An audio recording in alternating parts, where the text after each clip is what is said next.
Nobody really wanted this thing, and so we were able to have a massive turnout at the city hall meeting. We were able to, generate hundreds of emails to our council members from people who actually live in New Brunswick and didn't want to see this happen.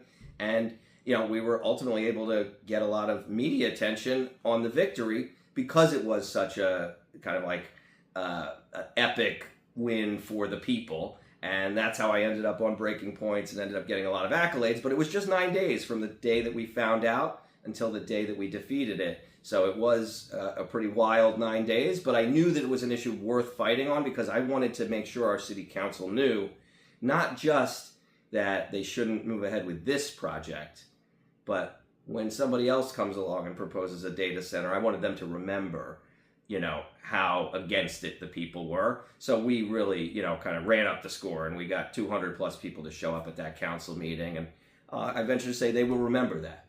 If last I checked, 6.6 million, I think it was retweets or whatever you call it now on X or formerly Twitter. On social media. Yeah, it went viral. It was wild.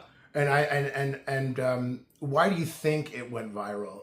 Without, you kind of indicated some of this in your response, but why do you think, briefly, it was so popular? Yeah, so there were a couple things. I think the big thing was just actually that our city hall is kind of small, so we were not able to all fit in the room.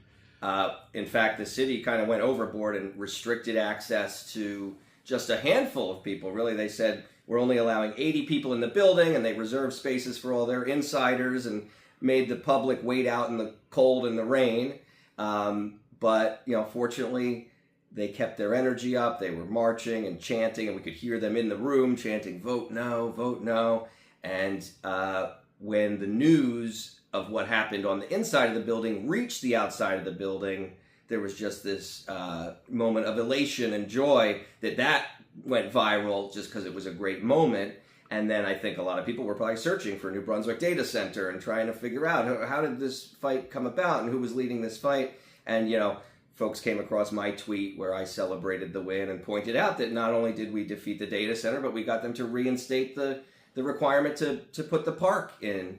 And that just kind of took off. So I think it was just a function of the city being overzealous with their restrictive attitude towards access to the building, creating that viral moment, and the fact that the folks at the Climate Revolution Action Network were smart to get that on video and put that video out right away, and it just sort of like took off from there.